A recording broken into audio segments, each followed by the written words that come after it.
ఇదంతా నా వల్లే జరిగింది. కళ్ళు మూసినా తెరిచిన చంద్రికనే కనిపిస్తుంది. Download and subscribe to ETV Win.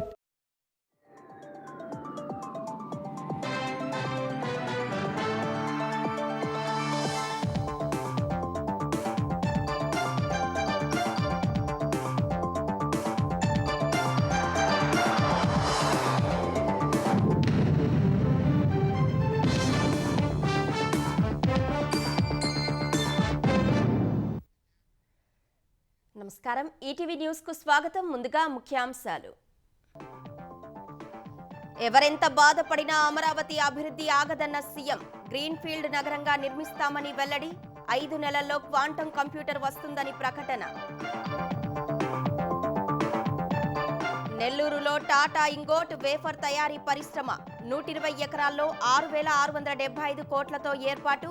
2028 జనవరి కల్లా ఉత్పత్తి ప్రారంభించాలని లక్ష్యం. పార్టీ పరంగా స్పీడ్ పెంచుదామన్న లోకేష్. వచ్చే ఎన్నికల్లో చరిత్ర తిరగరాద్దామని పిలుపు. తెలుగుదేశం కీలక నాయకులతో సుదీర్ఘ సమావేశం. తెలంగాణలో ఉపాధ్యాయుల హేతుబద్ధీకరణకు రేవంత్ సమ్మతి. 1 నుంచి 10 వరకు సిలబస్ మార్పు. విద్యాశాఖపై సమీక్షలో సీఎం ఆదేశాలు. పురపోరుకు సిద్ధమవుతున్న కాంగ్రెస్ బీఆర్ఎస్. సీఎం పర్యటనలతో ప్రచారానికి హస్తం పార్టీ కసరత్తు. బస్తీ బాట పేరుతో ప్రజల్లోకి వెళ్లనున్న గులాబీ దళం. ఐఐటి మద్రాసులో అందుబాటులోకి సూపర్ కంప్యూటర్ పరంరుద్ర. స్వదేశీ పరిజ్ఞానంతో తయారీ. సంక్లిష్ట సమస్యలకు అత్యంత వేగంగా పరిష్కారం.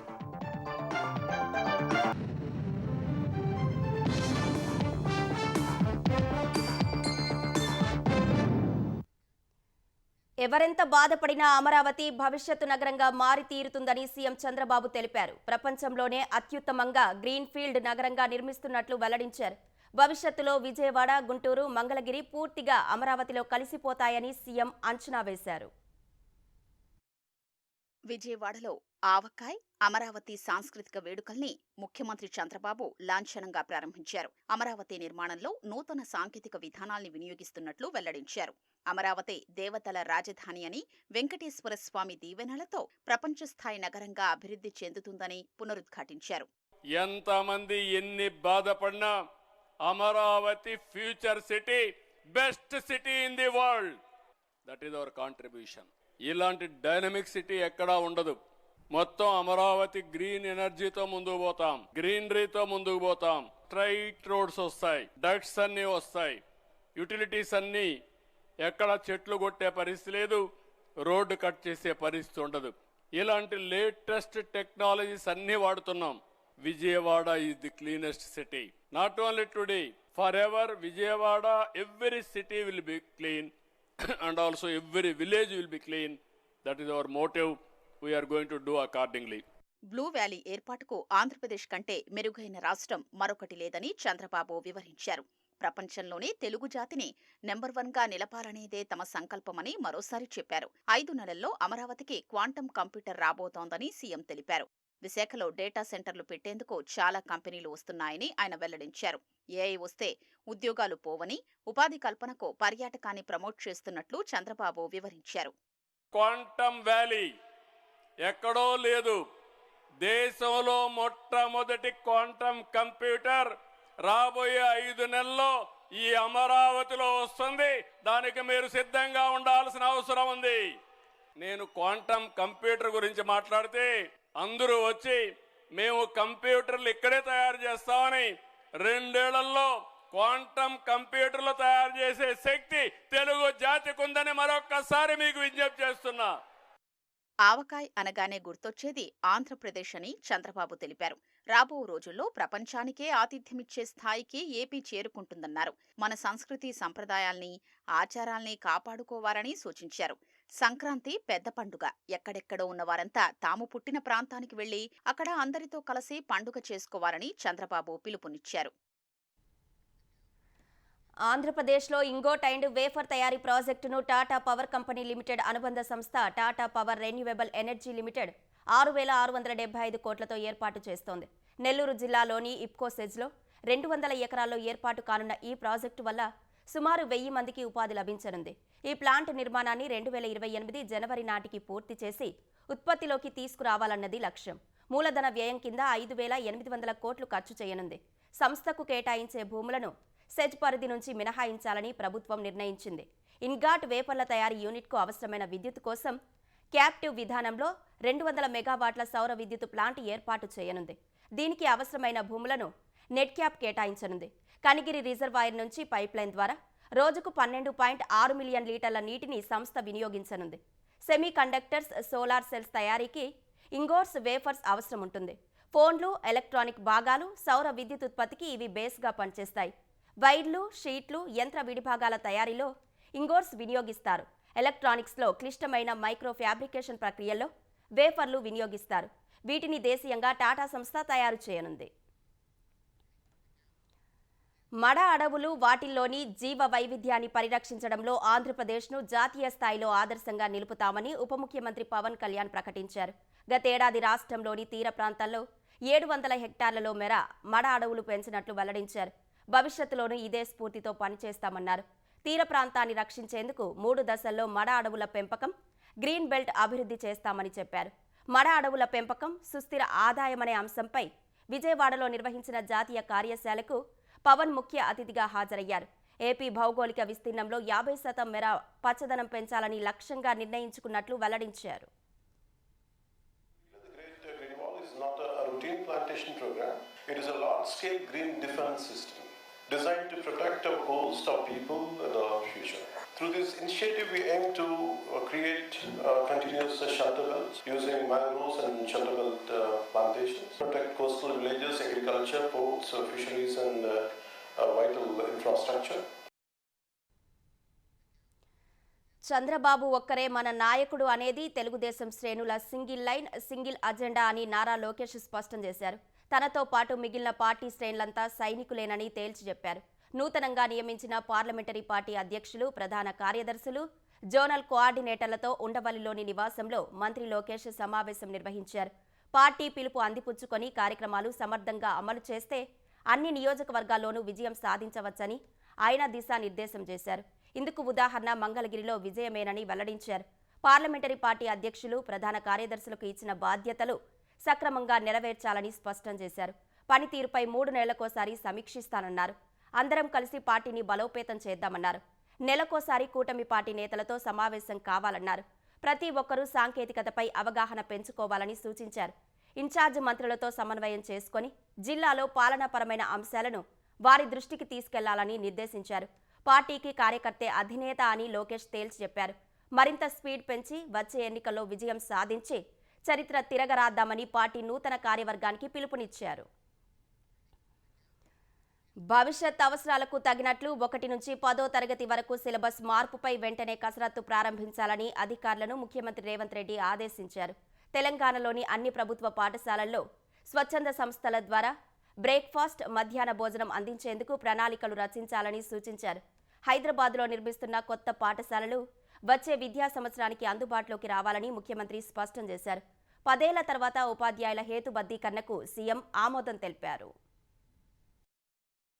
విద్యాశాఖపై సచివాలయంలో ముఖ్యమంత్రి రేవంత్ రెడ్డి సమీక్ష నిర్వహించారు. 10 ఏళ్ల తర్వాత ప్రభుత్వ ఉపాధ్యాయుల హేతుబద్ధీకరణకు ముఖ్యమంత్రి పచ్చజెండా ఊపారు. ప్రతి 30 మంది పిల్లలకు ఒక టీచర్ ఉండారని, రాష్ట్రంలో ప్రతి 17 మందికి ఒకరున్నారని సీఎం అన్నట్లు తెలిసింది. ఎంతో మంది మిగులు టీచర్లు ఉన్నందున వారిని వివిధ అవసరాలకు సమర్థంగా వాడుకోవాలని సూచించారు. సీఎం ఆమోదం నేపథ్యంలో వచ్చే విద్యా సంవత్సరం ప్రారంభం నాటికి అధికారులు హేతుబద్ధీకరణ పూర్తి చేయనున్నారు. ఎంఈఓ పోస్టుల మంజూరుకు మాత్రం ఆమోదం లభించలేదు. తొలి విడతలో పూర్తయ్యే young India integrated residential schools లో ఎక్కువ పాఠశాలల్ని బాలికలకు కేటాయించాలని ఆదేశించారు. రానున్న 3 ఏళ్లలో ప్రతి నియోజకవర్గంలోనూ బాలురు, బాలికలకు ఒక్కోటి చొప్పున ఇంటిగ్రేటెడ్ రెసిడెన్షియల్ స్కూళ్ల నిర్మాణాలు పూర్తి చేయాల్సిందేనని నిర్దేశించారు. యంగ్ ఇండియా ఇంటిగ్రేటెడ్ రెసిడెన్షియల్ స్కూళ్లలో సోలార్ కిచెన్ల నిర్మాణాన్ని పీఎం కుసుమ్ ద్వారా చేపట్టే అంశాన్ని పరిశీలించాలని అధికారులకు సూచించారు. స్కూళ్ల నిర్మాణాలకు సంబంధించిన బిల్లుల్ని ఎప్పటికప్పుడు విడుదల చేయాలని రేవంత్ రెడ్డి ఆదేశించారు. కొడంగల్ నియోజకవర్గంలోని ప్రభుత్వ పాఠశాలల్లో స్వచ్ఛంద సంస్థల ద్వారా అమలు చేస్తున్న బ్రేక్ఫాస్ట్, మధ్యాహ్న భోజన పథకాన్ని తెలంగాణ వ్యాప్తంగా అమలు చేసే అవకాశాన్ని పరిశీలించాలన్నారు. తగినంత స్థలం, అవసరమైన మద్దతు అందిస్తే పథకాన్ని తెలంగాణ వ్యాప్తంగా అమలు చేయగలమని అక్షయ్ పాత్ర ప్రతినిధులు సీఎంకు తెలిపారు. ప్రతి 2 నియోజకవర్గాలకు ఒక సెంట్రల్ కిచెన్ ఏర్పాటు చేసి అందరికీ సకాలంలో భోజనం అందేలా ప్రణాళికలు రూపొందించాలని సీఎం ఆదేశించారు. సెంట్రలైజ్డ్ కిచెన్ కోసం 2 ఎకరాల భూమి కేటాయింపు లేదా 99 ఏళ్లకు లీజుకిచ్చే అంశంపై త్వరగా నిర్ణయం తీసుకోవాలని సీఎస్ రామకృష్ణారావుకు రేవంత్ రెడ్డి సూచించారు. గ్రేటర్ హైదరాబాద్ పరిధిలో 23 కొత్త పాఠశాల భవనాలు వచ్చే విద్యా సంవత్సరం నాటికి అందుబాటులోకి రావాలని స్పష్టం చేశారు. బాచుపల్లి పాఠశాల స్థలం 1/2 ఎకరం మాత్రమే ఉండడంపై సీఎం ఆరా తీశారు. పాఠశాలలకు కనీసం 1.5 ఎకరం భూమి ఉండాలన్నారు. ప్రస్తుత భవిష్యత్ అవసరాలకు తగినట్లు 1 నుంచి 10వ తరగతి వరకు సిలబస్ మార్పుపై వెంటనే కసరత్తును ప్రారంభించాలని ఆదేశించారు. వీరనారి చాకలి ఐలమ్మ మహిళా విశ్వవిద్యాలయం పనులు వేగవంతం చేయాలని తేల్చి చెప్పారు. పాలిటెక్నిక్ కళాశాలల్లో కొత్త కోర్సులు, మౌలిక సదుపాయాల ఏర్పాటుకు టాటా టెక్నాలజీస్తో చేసుకున్న ఒప్పందాన్ని త్వరగా అమల్లోకి తేవాలని చెప్పారు. పాలిటెక్నిక్ కళాశాలలు యంగ్ ఇండియా స్కిల్స్ యూనివర్సిటీ నుంచి బయటకొచ్చే ప్రతి విద్యార్థికి ఖచ్చితంగా ఉద్యోగం లభించేలా సిలబస్, బోధన ఉండాలని సీఎం రేవంత్ రెడ్డి స్పష్టం చేశారు. బయో ఏషియా సదస్సును హైదరాబాద్లో ఫిబ్రవరి 16 నుంచి 18 వరకు నిర్వహించనున్నట్లు తెలంగాణ ఐటీ పరిశ్రమల శాఖ మంత్రి దుద్దిల్ల శ్రీధర్ బాబు తెలిపారు. ఈ కార్యక్రమానికి సంబంధించిన పోస్టర్ను ఆయన విడుదల చేశారు. 2 దశాబ్దాలుగా బయో ఏషియా సదస్సు ఆసియాలోనే ప్రముఖ life sciences, biopharma, health tech, medical innovation రంగాలకు మంచి వేదికగా ఎదిగిందని శ్రీధర్ బాబు తెలిపారు. 2047 నాటికి తెలంగాణను $3 ట్రిలియన్ ఆర్థిక వ్యవస్థగా తీర్చిదిద్దడంలో లైఫ్ సైన్సెస్ రంగం కీలకమని చెప్పారు. బయో ఏషియా వంటి అంతర్జాతీయ సదస్సులు తెలంగాణ నాయకత్వాన్ని ప్రపంచ వేదికపై ప్రదర్శించడం సహా కొత్త భాగస్వామ్యాలు, పెట్టుబడులు, పరిశ్రమల అభివృద్ధికి కొత్త మార్గాలను సృష్టిస్తాయని శ్రీధర్ బాబు పేర్కొన్నారు. ఈసారి నిర్వహించే సదస్సులో కృత్రిమ మేధ కేంద్రీకృతంగా సెమినార్లు జరగనున్నాయని తెలిపారు. తెలంగాణలో జరగనున్న మున్సిపల్ ఎన్నికల్లో అత్యధిక స్థానాలు హస్తగతం చేసుకోవడమే అజెండాగా అధికార కాంగ్రెస్ పార్టీ ముందుకు వెళ్తోంది. ఫిబ్రవరిలో పురపాలిక ఎన్నికల నిర్వహణకు తెలంగాణ రాష్ట్ర ఎన్నికల సంఘం కసరత్తు చేస్తోంది. ఇప్పటికే ముఖ్యమంత్రి, కాంగ్రెస్ తెలంగాణ ఇన్ఛార్జ్ మీనాక్షి నటరాజన్, టీపీసీసీ అధ్యక్షుడు మహేష్ కుమార్ గౌడ్, ఇతర ముఖ్య నాయకులు పురపోరుపై సుదీర్ఘంగా చర్చించారు. పార్టీ నాయకుల్లో సమన్వయం లోపించకుండా పక్కా ప్రణాళికతో ముందుకు వెళ్లాలని నిర్ణయించారు. ఇందుకోసం మంత్రులు, ఎమ్మెల్యేలు, ఎమ్మెల్సీలు, ఎంపీలను రంగంలోకి దించాలని కాంగ్రెస్ భావిస్తోంది. ఈ నెల 19న దావోస్ వెళ్లనున్న ముఖ్యమంత్రి రేవంత్ రెడ్డి వచ్చే నెల 1న తిరిగి వస్తారు. 3వ తేదీ నుంచి జిల్లాల పర్యటనకు వెళ్లాలని నిర్ణయించారు. ఫిబ్రవరిలో ఎన్నికలు ఉన్నందున సీఎం జిల్లాల్లో పర్యటిస్తూ విస్తృతంగా ప్రచారం చేయనున్నారు. మున్సిపల్ ఎన్నికల ముందు ఫిబ్రవరి 3 నుంచి 9 వరకు 9 జిల్లాల్లో బహిరంగ సభల్లో సీఎం పాల్గొంటారని పార్టీ వర్గాలు చెప్పాయి. పురపోరుకు అభ్యర్థుల ఎంపిక విషయంలో సామాజిక సమీకరణాలకు అనుగుణంగా గెలుపు గుర్రాలను ఎంపిక చేయాలని కాంగ్రెస్ తెలంగాణ నాయకత్వం నిర్ణయించింది. బాకీ కార్డులే ప్రచారాస్త్రాలుగా పురపోరు కోసం బీఆర్ఎస్ బస్తీ బాట పట్టనుంది. పురపాలిక ఎన్నికల్లో మెరుగైన స్థానాలు దక్కించుకుని సత్తా చాటాలని బీఆర్ఎస్ భావిస్తోంది. ఇందుకోసం ఉమ్మడి జిల్లాల వారీగా నేతలతో సమావేశాలు నిర్వహిస్తోంది. తొలుత ఉమ్మడి వరంగల్ జిల్లా నేతలతో కేటీఆర్, హరీష్ రావు సమావేశమయ్యారు.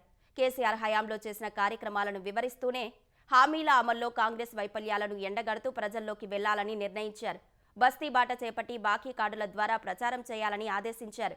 మున్సిపాలిటీల వారీగా సమావేశాలు నిర్వహించి శ్రేణులను ఎన్నికలకు సన్నద్ధం చేయాలన్నారు. గెలిపే లక్ష్యంగా అభ్యర్థుల ఎంపిక జరగాలని నిర్దేశించారు. ప్రజాప్రతినిధులు లేని నియోజకవర్గాలకు ఇన్ఛార్జీలుగా ఎమ్మెల్సీలు, ఇతర నేతలకు బాధ్యత అప్పగించనున్నారు. ఎన్నికలు జరిగే ప్రతి కార్పొరేషన్, మున్సిపాలిటీకి పార్టీ తరపున ఒకరిని బాధ్యులుగా నియమించనున్నారు. గ్రామీణ ప్రాంతాల్లోని ముఖ్య నేతలు, ఇటీవల గెలిచిన సర్పంచ్లను మున్సిపల్ ఎన్నికల్లో భాగస్వామ్యుల్ని చేయనున్నారు. డాక్టర్ బిఆర్ అంబేద్కర్ కోనసీమ జిల్లా మలికిపురం మండలం ఇరుసుమండలో బ్లోఅవుట్ కొనసాగుతోంది. మంటల తీవ్రత తగ్గినా పూర్తిగా నియంత్రించేందుకు ఓఎన్జీసీ సిబ్బంది రేయింబవళ్లు శ్రమిస్తున్నారు. జలవనరుల శాఖకు చెందిన గూడపల్లి నెంబర్ 1 ఛానల్ నుంచి భారీగా నీటిని వినియోగించుకొని అగ్నికీలను చల్లబరిచే కార్యక్రమం కొనసాగిస్తున్నారు. మంటలను అదుపు చేసేందుకు అమెరికాకు చెందిన ప్రత్యేక సాంకేతిక బృందం వస్తుందని మొదట్లో అధికారులు వెల్లడించారు. రోజురోజుకు మంటల తీవ్రత తగ్గడంతో పూర్తిగా దేశీయ పరిజ్ఞానంతోనే, మన సాంకేతిక నిపుణుల బృందంతోనే మంటలు అదుపు చేసే ప్రయత్నాలు చేస్తున్నారు. బ్లోఅవుట్ వల్ల దగ్ధమైన భారీ యంత్రాల శకలాలు తొలగింపు ప్రక్రియ వేగం పుంజుకుంది. ఇప్పటి వరకు 300 మెట్రిక్ టన్నుల బరువు గల శకలాలను క్రేనుల సాయంతో బయటకు తీశారు. మరో 300 నుంచి 400 టన్నుల శకలాలు కూడా తొలగించే పనులు సాగుతున్నాయి. వెల్మౌత్ చుట్టూ ఉన్న శకలాలను తొలగిస్తేనే దానిపై క్యాపింగ్ వేసే పనులు మొదలు పెట్టగలమని అధికారులు తెలిపారు. 4-5 రోజుల్లో ఈ పని పూర్తి చేసే అవకాశం ఉంది. బ్లోఅవుట్ వల్ల సుమారు 3 లక్షల క్యూబిక్ మీటర్ల గ్యాస్ దగ్ధమైనట్లు అంచనా వేస్తున్నారు. ముఖ్యమంత్రి చంద్రబాబు నేడు తూర్పుగోదావరి జిల్లా రాయవరం గ్రామంలో పర్యటించనున్నారు. ఉదయం ఉండవల్లి క్యాంప్ ఆఫీస్ నుంచి బయలుదేరి రాయవరం గ్రామంలోని వ్యవసాయ క్షేత్రానికి వెళ్తారు. అక్కడ రైతులతో ముఖాముఖి కార్యక్రమంలో పాల్గొని కొత్త పట్టాదారు పాసు పుస్తకాలు పంపిణీ చేస్తారు. మధ్యాహ్నం రాయవరంలో ప్రజావేదిక సభలో పాల్గొంటారు. అనంతరం నియోజకవర్గ కార్యకర్తలతో సమీక్షా సమావేశం నిర్వహిస్తారు. సాయంత్రం అమరావతి చేరుకుంటారు. కనుమ రోజున కోనసీమలో జరిగే జగ్గన్న తోట ప్రభల తీర్థాన్ని రాష్ట్ర పండుగగా జరపాలని ఆంధ్రప్రదేశ్ ప్రభుత్వం నిర్ణయించినట్లు ఏపీ పర్యాటక శాఖ మంత్రి కందుల దుర్గేష్ తెలిపారు. కోనసీమలో 400 ఏళ్ల నుంచి ప్రభల తీర్థం ఘనంగా జరుగుతున్నా గత ప్రభుత్వాలు ఈ వేడుకలను ప్రభుత్వ పండుగగా గుర్తించలేదన్నారు. జగ్గన్న తోట ప్రభల తీర్థం వేడుకల ప్రాధాన్యత, సంస్కృతి సాంప్రదాయాలను గుర్తించిన ప్రభుత్వ పండుగగా జరపాలని నిర్ణయించిందన్నారు. ఇందుకు సీఎం చంద్రబాబుకు ఉప ముఖ్యమంత్రి పవన్ కళ్యాణ్కు ధన్యవాదాలు తెలియజేస్తున్నట్లు తెలిపారు. రుద్రుల తాలూకు ప్రభలు ఒకేసారిగా ప్రయాణం చేసి జగ్గన్న తోట ఆ ప్రాంతానికి వచ్చి అక్కడ ఈ ప్రభల తీర్థం అనేది జరుగుతూ ఉంటుంది. ప్రతి సంవత్సరం కనుమ రోజున మొత్తం ప్రాంతం అంతా కూడా కోనసీమ అంతా కూడా ప్రభల తీర్థంతో అద్భుతమైనటువంటి ఒక పండగ వాతావరణంలో నడుస్తూ ఉంటుంది. వాళ్ళందరూ నమ్మేది ఏంటంటే ఈ ప్రభలు ఇలాగా ఉత్సవం చేయడం ద్వారా గ్రామాల్లో ఉన్నటువంటి పంటలు బాగా పండుతాయని, తమ పిల్ల పాపలు అందరూ కూడా సంతోషంగా ఉంటారనేటువంటి ఆలోచనతోటి సమగ్రమైనటువంటి టూరిజం ప్లేస్ గా కూడా తయారు చేయాలనేటువంటి ఆలోచనను కూడా ముఖ్యమంత్రి గారు మాకు చెప్పడం జరిగింది. ప్రొఫెసర్ జయశంకర్ తెలంగాణ వ్యవసాయ విశ్వవిద్యాలయంలో పరీక్షా పత్రాల లీకుల వ్యవహారంపై వీసీ జానయ్య కఠిన చర్యలు తీసుకున్నారు. ఇటీవల ఉపకులపతి ప్రొఫెసర్ జానయ్య ఇతర అధికారులు జగిత్యాల వ్యవసాయ కళాశాలను సందర్శించారు. వివిధ రకాల రికార్డులు, సీసీ ఫుటేజ్లను పరిశీలించి సెమిస్టర్ ఫైనల్ పరీక్షల ప్రశ్నాపత్రాలు లీక్ అవుతున్నట్లు అనుమానించారు. 3 అధికారులతో కమిటీ వేయగా వ్యవసాయ శాఖలో ఏఈఓలుగా పనిచేస్తూ వ్యవసాయ వర్సిటీలో ఇన్ సర్వీస్ కోటాలో 3వ ఏడాది బీఎస్సీ అగ్రికల్చర్ చదువుతున్న 35 మంది అభ్యర్థులు ప్రశ్నాపత్రాలు లీక్ చేస్తున్నట్లు గుర్తించారు. లీక్ చేసి పరీక్షా పత్రాలను వాట్సాప్ గ్రూపుల్లో ఇతర వ్యవసాయ కళాశాల విద్యార్థులకు పంపుతున్నట్లు తేల్చారు. ఈ వ్యవహారంలో పెద్ద ఎత్తున డబ్బులు చేతులు మారిందని తేల్చారు. ఈ వ్యవహారంలో ఒక ఉన్నతాధికారి సహా 4 సిబ్బందిని సస్పెండ్ చేశారు. వ్యవసాయ శాఖ నుంచి ఇన్ సర్వీస్ కోటాలో వచ్చిన 35 మందిని డిస్మిస్ చేస్తూ వారిని వ్యవసాయ శాఖకు తిరిగి పంపిస్తూ ఉత్తర్వులు జారీ చేశారు. 3వ సంవత్సరం థర్డ్ ఇయర్ మొదటి సెమిస్టర్ పేపర్ లీకేజ్ అయినట్లు ప్రాథమికంగా గుర్తించామని వర్సిటీ ఉపకులపతి జానయ్య తెలిపారు. ఈ వ్యవహారంలో కఠినంగా వ్యవహరిస్తామని చెప్పారు. రాజాసాబ్ టికెట్ ధరలు పెంచుకునేందుకు ఎట్టకేలకు తెలంగాణ ప్రభుత్వం అనుమతి ఇచ్చింది. ఈ మేరకు గురువారం అర్ధరాత్రి తర్వాత ప్రభుత్వం ఉత్తర్వులు జారీ చేసింది. నేటి నుంచి ఈ నెల 11 వరకు సింగిల్ స్క్రీన్లలో ₹105, మల్టీప్లెక్స్లలో ₹132 పెంచుతూ ఉత్తర్వుల్లో పేర్కొంది. అదేవిధంగా జనవరి 12 నుంచి 18 వరకు సింగిల్ స్క్రీన్లలో ₹62, మల్టీప్లెక్స్లలో ₹89 పెంచుకోవచ్చని ప్రభుత్వం తెలిపింది. టికెట్ లాభాల్లో 20% ఫిలిం ఫెడరేషన్కు ఇవ్వాలని ఆదేశిస్తూ ఉత్తర్వులు జారీ చేసింది. గుంటూరులో నేడు జరగనున్న ఈటీవీ30 ఈనాడు 50 ఏళ్ల వేడుకలకు ఏర్పాట్లు దాదాపు పూర్తయ్యాయి. గుంటూరులోని చేబ్రోలు హనుమయ్య మైదానంలో ఈ సాయంత్రం 6 నుంచి 10 గంటల వరకు జరిగే ఈ కార్యక్రమంలో ప్రముఖ సంగీత దర్శకుడు తమన్ తమ వాయిద్య బృందంతో అలరించనున్నారు. సంగీతం సహా సరదాగా నవ్వులు పోయించే కార్యక్రమాలు నిర్వహిస్తారు. పలువురు ప్రజాప్రతినిధులు, అధికారులు హాజరయ్యే ఈ కార్యక్రమాన్ని దాదాపు 10,000 మంది చూసే విధంగా ఏర్పాట్లు చేశారు.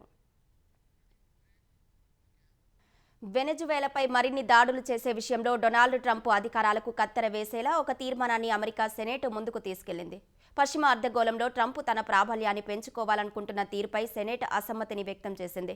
డెమోక్రాట్లు 5 రిపబ్లికన్లను కలిసి 52-47 ఓట్ల తేడాతో వార్ పవర్స్ రిజల్యూషన్ను ఆమోదించారు. దీనివల్ల తుది ఆమోదం కోసం తదుపరి ఓటింగ్కు మార్గం సుగమమైంది. ప్రతినిధుల సభలో ఈ తీర్మానం ఆమోదం పొందినప్పటికీ చివరకు ట్రంప్ సంతకం చేయాల్సి ఉన్నందున ఇది చట్టంగా మారే అవకాశం దాదాపు లేదని తెలుస్తోంది. అయితే వెనెజువేలాపై అమెరికా దాడి అంశంలో రిపబ్లికన్లలో నెలకొన్న అసహనాన్ని ఈ తీర్మానం ప్రతిబింబిస్తోంది.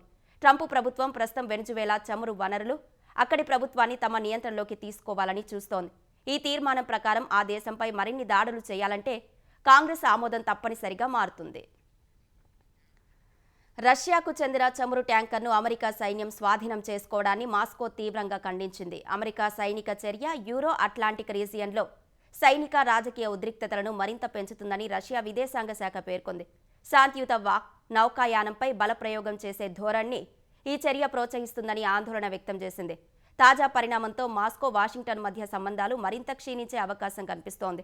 ఇది ఇతర రంగాలపై ప్రభావం చూపడమే కాకుండా ఉక్రెయిన్ యుద్ధాన్ని ముగించేలా రష్యాను ఒప్పించేందుకు ట్రంప్ చేస్తున్న ప్రయత్నాలకు విఘాతం కలిగించే అవకాశం ఉంది. మరోవైపు రష్యా అధ్యక్షుడు వ్లాదిమిర్ పుతిన్ చమురు ట్యాంకర్ సీజ్ అంశంపై గానీ, మదురోను అమెరికా బంధించడంపై గానీ ఇప్పటి వరకు నేరుగా స్పందించలేదు. మదురో అరెస్టును రష్యా దౌత్యవేత్తలు దురాక్రమణ చర్యగా అభివర్ణించినప్పటికీ పుతిన్ మాత్రం ట్రంప్ను విమర్శించడానికి దూరంగా ఉంటున్నారు. భారత్లో సొంతంగా గ్రాఫిక్స్ ప్రాసెసింగ్ యూనిట్లు, జీపీయూల అభివృద్ధి, హై ఎండ్ డేటా ప్రాసెసింగ్ పరికరాల తయారీపై కేంద్ర మంత్రి అశ్విని వైష్ణవ్ గురువారం ఎన్విడియా ఉన్నతాధికారులతో చర్చలు జరిపారు. సమావేశం అనంతరం ఎక్స్ వేదికగా అందులోని కీలక విషయాలను తెలిపారు. భారత్లో సోవరెన్ జీపీయూలు, డిజిఎక్స్, స్పార్క్ వంటి ఎడ్జ్ పరికరాల తయారీపై చర్చించినట్లు వైష్ణవ్ వెల్లడించారు. ఈ జీపీయూ పరికరం ఒక పెటాప్లాప్ పనితీరును ప్రదర్శిస్తుందని, ఇంటర్నెట్ అవసరం లేకుండానే 200 బిలియన్ పారామీటర్ల వరకు ఉన్న ఏఐ మోడల్స్ను సురక్షితంగా నిర్వహించగలదని చెప్పారు. రైల్వే, షిప్పింగ్, ఆరోగ్య సంరక్షణ, విద్య రంగాలతో పాటు మారుమూల ప్రాంతాల్లో వినియోగానికి ఎంతో అనువైందని పేర్కొన్నారు. ప్రపంచవ్యాప్తంగా జీపీయూ మార్కెట్లో ఎన్విడియా 80% పైగా వాటాతో అగ్రగామిగా ఉంది.